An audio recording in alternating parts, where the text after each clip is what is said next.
Politico reporter Edward-Isaac Dovere tweeted out the news, adding that Ellison will keep his role as deputy chair of the Democratic National Committee, where he has been a significant voice for liberals in the Democratic establishment.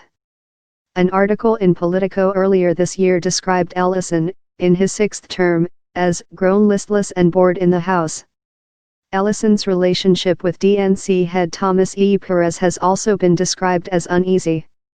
An economic populist who speaks with candor on political and cultural issues, he sometimes deviated from the party's carefully crafted line. News of an attorney general run comes after a wild weekend for Democratic Farmer Labor Party of Minnesota, as the state's Democratic organ is known. During a weekend convention, the DFL endorsed State Representative Erin Murphy as its gubernatorial candidate, but only on the seventh vote. Sitting State Attorney General Lori Swanson encountered tepid support from DFL delegates and chose not to seek re-election and enter the primary for the governorship instead. The DFL-endorsed candidate for Attorney General is Matt Pelican, 36, who is openly gay.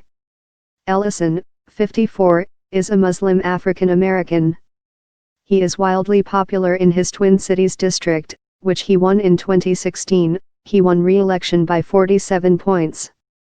If he becomes Attorney General, he would be the first Muslim in such a post, at a time when President Trump's ban on travelers from majority Muslim countries is one of the most divisive political issues in the country.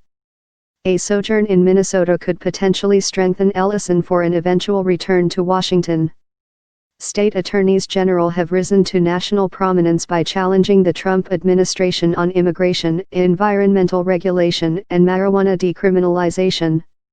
Virtually unknown until Trump's election, California Attorney General Xavier Becerra is now discussed as a potential presidential candidate. Until he was felled by sexual assault allegations, so was New York Attorney General Eric T. Schneiderman. Ellison would likely use the office's broad prosecutorial powers to advance a populist agenda aimed at curbing the excesses of the banking industry, continuing his work on the House Financial Services Committee.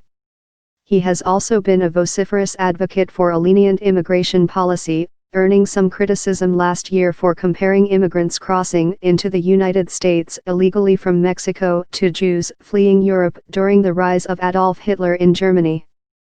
Ellison has also been a leader of the Congressional Progressive Caucus, a position he would cede if he returned to Minnesota.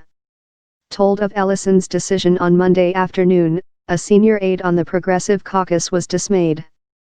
"Kind of sucks for us at a federal level," he said of Ellison's likely departure. "He's a real visionary and moral leader for progressive Democrats." Minnesota's primary election is on August 14.